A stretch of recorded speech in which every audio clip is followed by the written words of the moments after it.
À présent, à la tribune, nous accueillons M. Cédric Brun,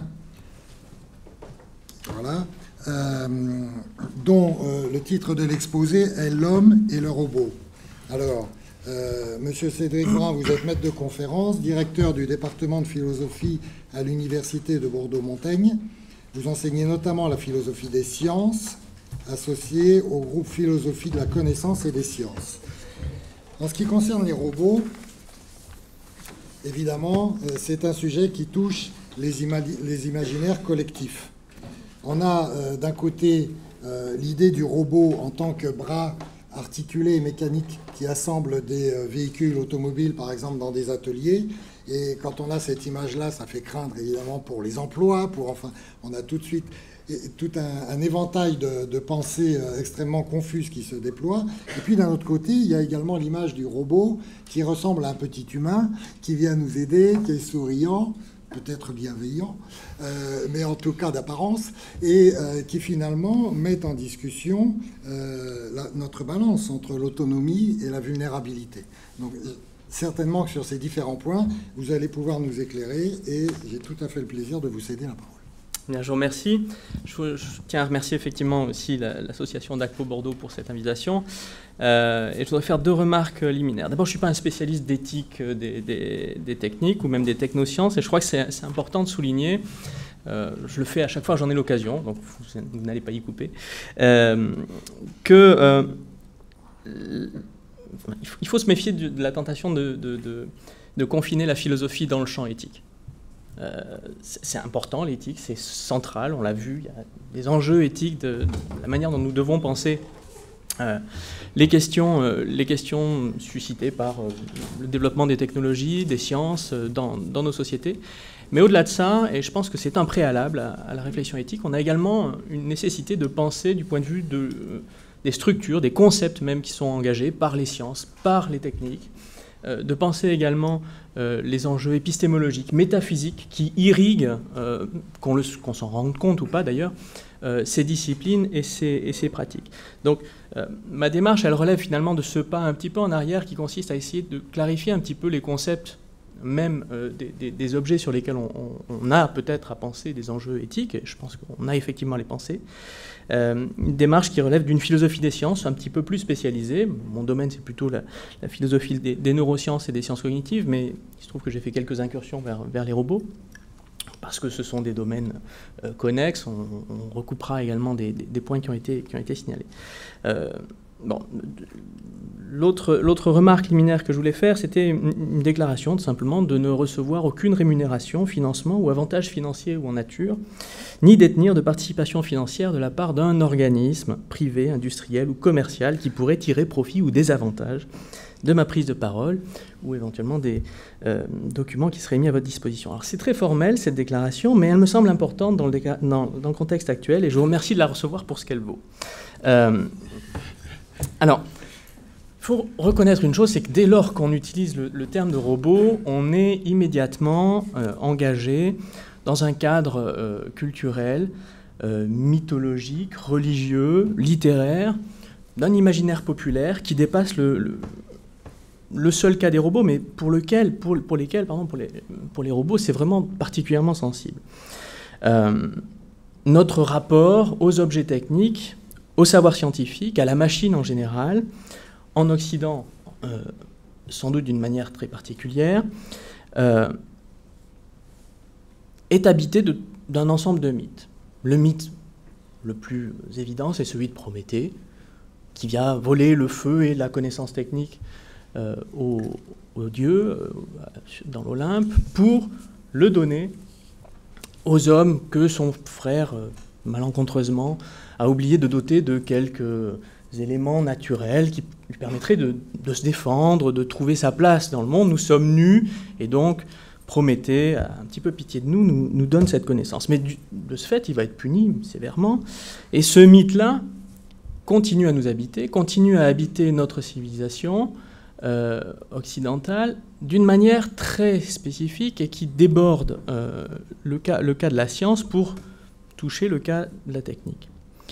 Un autre mythe fondamental, là, qui est plus propre au robot, qui est celui de la créature qui devient autonome, vivante, indépendante de son créateur. C'est le mythe, c'est pas vraiment un mythe, c'est plus une figure, la figure de Pygmalion et de Galatée.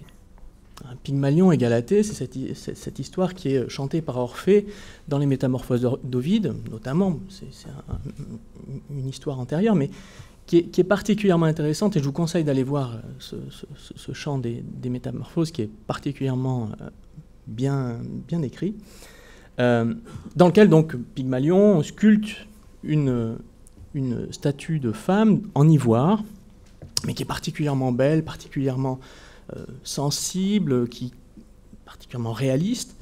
Alors, essentiellement pour se réconforter finalement du vœu de célibat qu'il a fait par ailleurs. Lors d'une cérémonie, il forme le vœu que cette statue prenne vie. Et Vénus va donner vie à cette statue qui va s'autonomiser, qui va prendre vie et, d'une certaine manière, le récompenser. Alors, vous voyez qu'on a deux options. Une option positive, il est récompensé par cette autonomie. Une option négative, Prométhée est puni de nous avoir donné cette technique qui nous donne une certaine hubris, un certain orgueil à l'égard des dieux.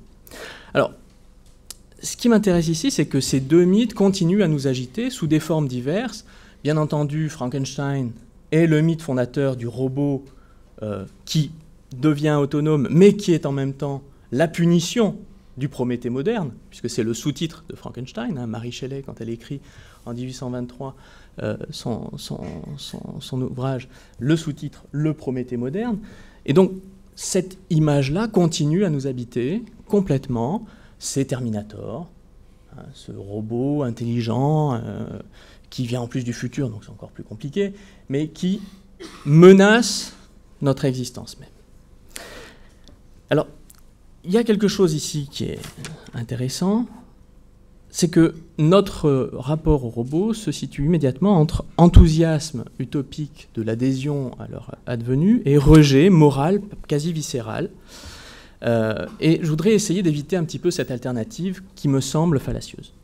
Cette opposition, elle est simpliste parce qu'elle ne prend pas en compte la grande diversité ontologique des robots, leur diversité également fonctionnelle, et suppose une partition claire entre ce qui relève de l'intelligence et de ce qui n'en relève pas. Mon projet est donc en fait de reprendre la question des relations entre les humains et les robots en faisant une taxinomie un peu plus précise. Alors qu'est-ce que c'est qu'un robot ?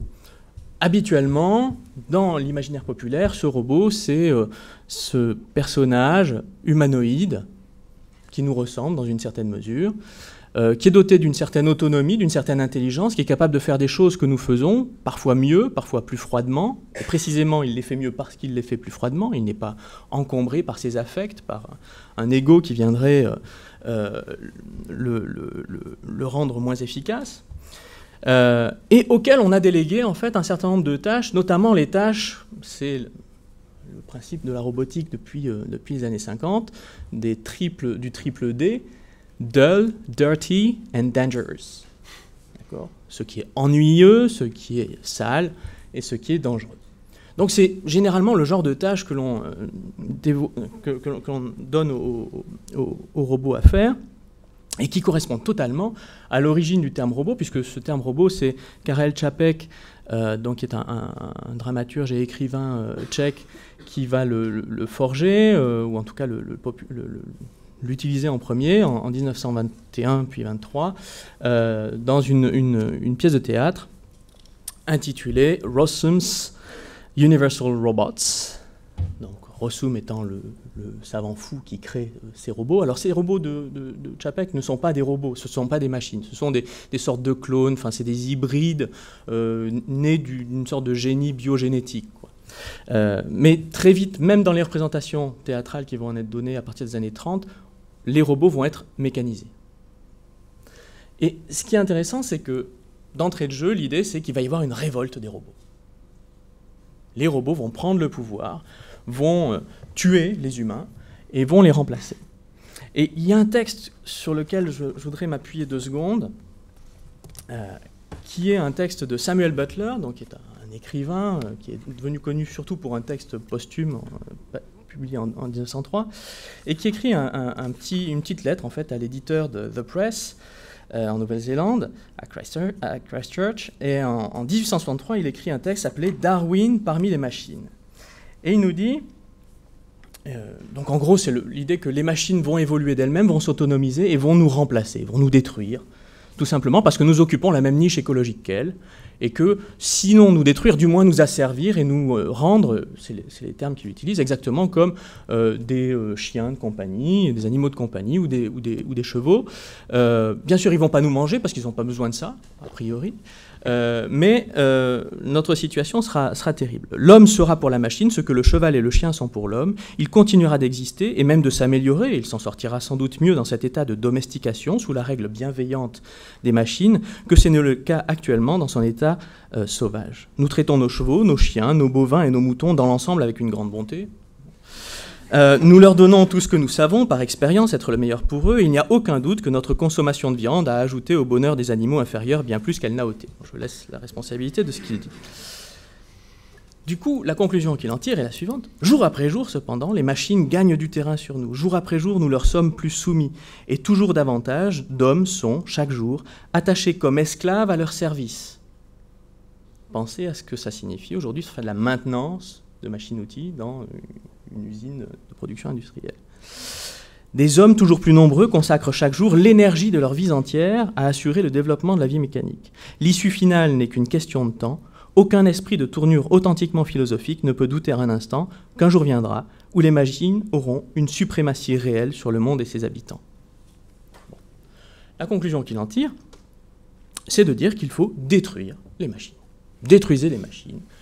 Renouer avec le geste ludite ou ludiste du début du XIXe siècle, hein, vous savez, l'apparition du métier à tisser qui va, qui va poser tant de problèmes du point de vue de l'organisation du travail et qui continue à en poser, vous le signaliez tout à l'heure. Donc le seul geste qui est susceptible de nous sauver, c'est de détruire les machines. Bon. Alors bien sûr, ça peut valoir le coup de s'appuyer 2 secondes sur cette idée-là, mais de quelle machine parle-t-on? Qu'est-ce que c'est qu'un robot, au fond?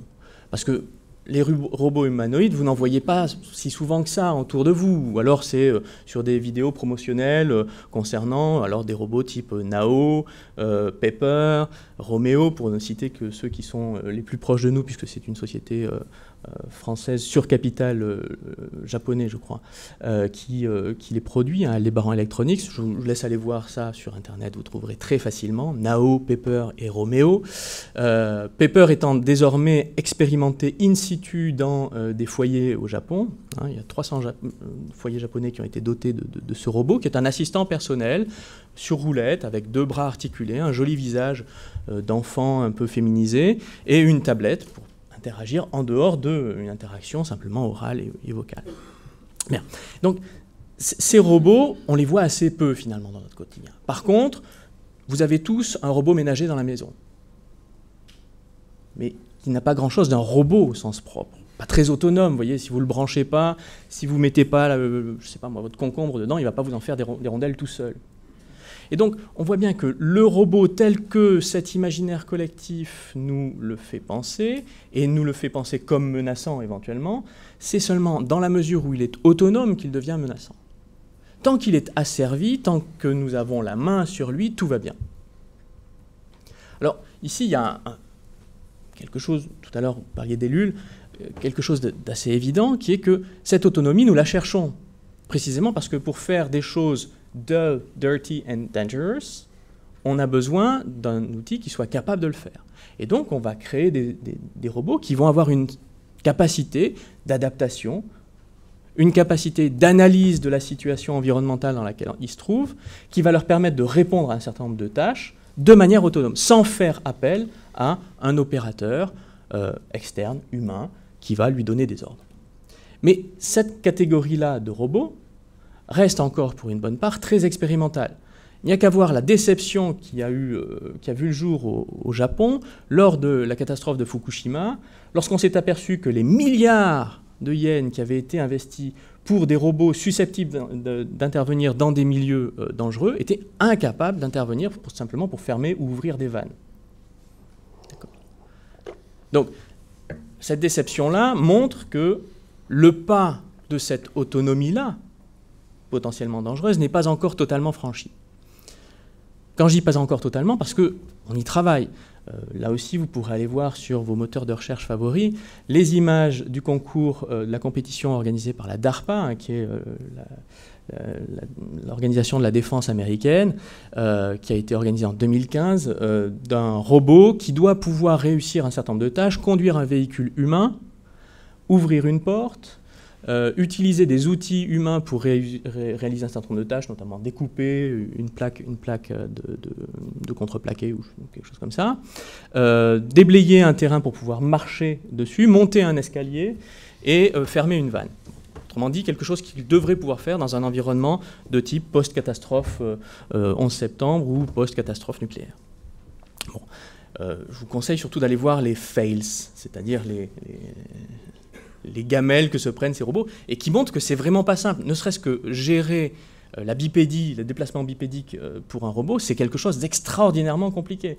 Il a fallu des décennies de travail pour arriver à des résultats somme toute assez efficaces. Donc, je parlais tout à l'heure des robots d'Aldebaran Electronics, mais on peut aller voir ça notamment chez Asimo, qui est un robot, alors on a la version N de la société Honda, qui fonctionne très très bien, qui est capable de courir à une vitesse relativement raisonnable de 6-7 km/h sur un terrain plat. Sur un terrain moins plat, c'est un peu plus compliqué. Bien.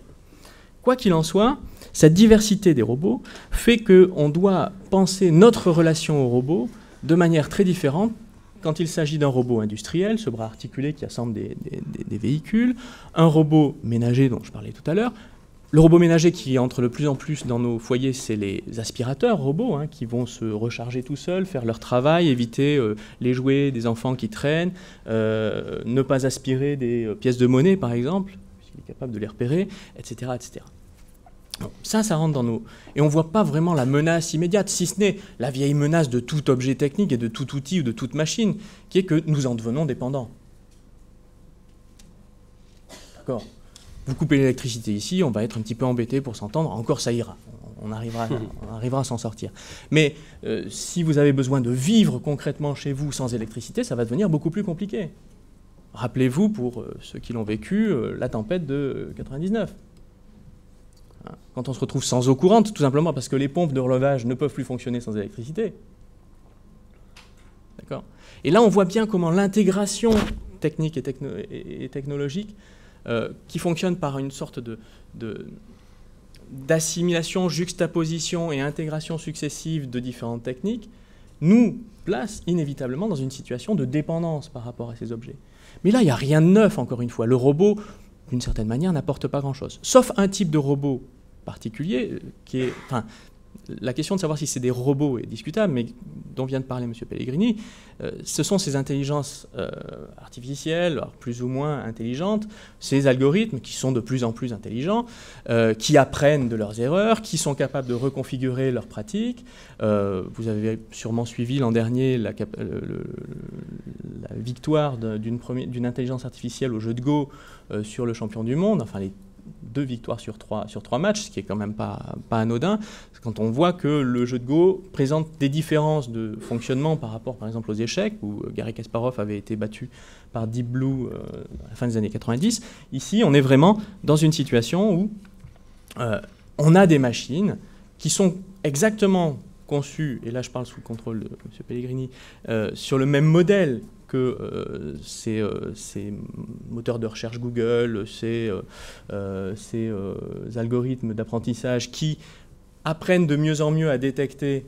alors il y a des éléments différents, notamment du point de vue de la prise de décision, mais enfin, on ne va pas rentrer dans les détails, mais il y a une architecture assez semblable et qui effectivement aujourd'hui nous place dans une nouvelle situation d'asservissement qui n'est pas celle qu'on avait l'habitude d'avoir, qui est simplement celle de la limitation de nos choix.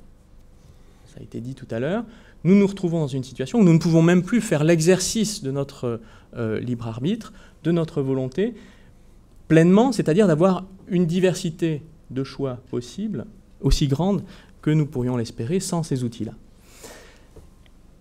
Maintenant, je voudrais revenir un tout petit peu sur ces robots humanoïdes et finir là-dessus, parce que c'est peut-être la partie la plus optimiste des relations entre humains et robots. toutes les expériences qui sont menées avec ces robots, alors qu'on désigne parfois sous le nom de substituts, robots sociaux ou robots de sociabilité, différentes formes, montrent que des relations particulières s'instaurent entre leurs utilisateurs contreparties humaines, parce qu'est-ce qu'on est vraiment l'utilisateur d'un robot de substitut ou de sociabilité, ou simplement la contrepartie humaine de cet agent robotique, c'est difficile, mais établissent des relations dans lesquelles de l'empathie va naître. De la bienveillance et de la sollicitude va pouvoir naître, à l'égard du robot.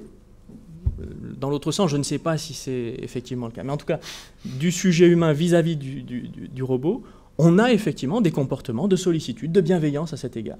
Un robot qui se casse, qui tombe, nous avons exactement les mêmes réflexes que nous pouvons avoir vis-à-vis d'un membre de la famille, pourvu que, et ça c'est un point important qui a été développé à partir de la fin des années 70, début des années 80 par un roboticien japonais qui s'appelle Mori, à condition que ce robot ne ressemble pas trop au corps mort d'un humain. C'est-à-dire qu'il ne faut pas que ça nous ressemble trop quand même, quoi. Si vous avez une texture de peau, alors vous trouverez ça par exemple sous le titre des Actroids en ce moment. C'est une grande tendance de la mécatronique japonaise qui est de faire vraiment des doubles avec derrière l'idée d'une fusion, hybridation homme-machine, le transfert de votre esprit dans celui-là, qui en dit beaucoup sur le dépassement du dualisme cartésien, mais c'est un autre débat. Ici, ce qui m'intéresse, c'est que cette ressemblance, il ne faut pas qu'elle soit trop grande, parce que sinon, on est vraiment dans un sentiment d'étrangeté absolue et de peur. C'est exactement la même que vous auriez si vous étiez face à un zombie. Quelque chose qui ressemble à un humain, mais qui n'est pas un humain, qui n'est pas pourvu des mêmes capacités, notamment expérientielles, phénoménales ou phénoménologiques. Et donc, dans ce cadre-là, cette sollicitude que nous sommes capables de développer à l'égard de ces robots nous en apprend beaucoup, finalement, plus sur nous que sur les robots eux-mêmes. Plus sur nous dans nos capacités de sociabilité, de liens interpersonnels, et l'irruption de cette altérité qui n'est plus une altérité humaine, qui n'est pas non plus une altérité animale. Nous avons des animaux de compagnie auxquels nous parlons de manière un petit peu idiote, il faut bien le dire, en espérant qu'ils vont nous répondre, et nous avons bien le sentiment qu'ils nous répondent, mais parfois de manière beaucoup moins articulée que ces robots de compagnie qui sont capables de nous répondre de manière très très précise, très articulée, très à propos, pour réutiliser les termes justement de Descartes dans sa lettre au marquis de Newcastle. Il distingue l'intelligence de l'homme de l'intelligence de l'animal. L'animal n'est pas capable de répondre à propos. Le robot, oui. Donc, cette différence-là nous en apprend beaucoup plus sur la manière dont nous fonctionnons dans nos relations interpersonnelles. Et je pense que ce sont vraiment des outils de ce point de vue-là qui ont un avenir peut-être pas tant dans le soin qu'ils vont pouvoir prodiguer aux personnes âgées ou aux enfants. Ça, j'ai beaucoup de doutes là-dessus. Ça sera vraiment très secondaire.